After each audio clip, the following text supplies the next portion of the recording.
enkaayana ku ttaka zeeyongera era bangi bagobeddwa mu bifo ebawangaalidde ebbanga nga n'ettaka erimu lisangibwako obwannannyini obusukka mu mulundi ogumu. Olwaleero akakiiko akataba ebitongole by'ettaka ka National Land Forum lwekatandise olusisiro okwongera okukubaganya ebirowoozo wamu n'okusala entotto ku ebyo ebirina okukolebwa okumalawo enkaayana ku ttaka. Minisita omubeezi ow'ettaka Namuganza asinzidde mu lukiiko luno n'akinoganya nti emivuyo egisinga ku ttaka gikolebwa abakozi ba gavumenti mu kitongole ky'ettaka abayamba ku bafeera okujingirira ebyapa olwo ne batandika okugobaganya abantu ku ttaka lye batalinaako na biwandiiko bituufu. Tugizudde nti kyandiba nnyo ekizibu Uganda okwakivinga vision yaayo eya 2040 mwaka 2040 tusuubira nti Uganda ejja kubanga etuse mu nsi ezo zetubalanga ezitali mu nsi zino ezaalunkuseere kubanga projects ezanditambudde okukola amakolero, kuzimba enguudo, okuteekako ebintu ebireeta emirimu n'okusikiriza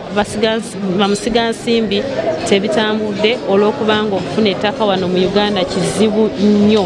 Ettaka olifuna leero ne wavaayo omulala nti ye nannyini lyo, naye ne mudiiringa nayo ne wavaayo omulala nti era ye nannyini lyo.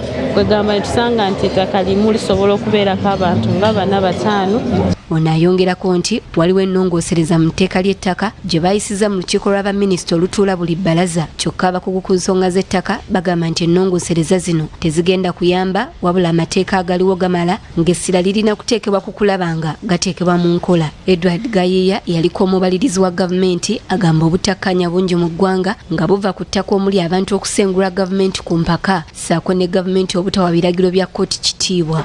Land Act ya 1998 nebeera revised mu 2010 tekoze olw'okuba nti ebintu bino abantu bajja ne minding eri biased si kusolvinga bizibu naye okubeera okufuna popularism eno yereesa obuzibu.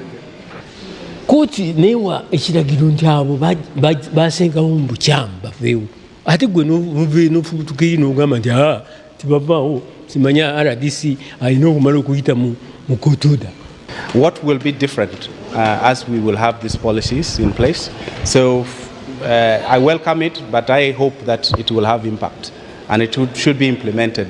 Enkaayana Kimwero, ssentebe w'akakiiko k'ettaka mu Paalamenti, akolokose gavumenti olw'okusiba enkaayana z'ettaka mu ggwanga ng'agamba gavumenti yennyini yerina okusitukiramu erondoola ensonga zino n'obwerufu. Kutukuumira ffe bannansi ebintu bino so tulina tuyita mabega n'ebako gwewaaya akantu twalayo kano ne bwe bagenda kujjawo ensonga eyo erina kumala kwebuuza ku bannayuganda nti abange tubadde tubakuumira ekibira kino ku lw'emyaka bwe giti naye tulaba nga kikendeza wano emiti gikendere tukole tutya naye tulaba balala nga bafuna obwannannyini mu mabira tubalaba tuyitawo wano tulaba emiti ku kkubo naye emabega gye tulaba tebiriiyo.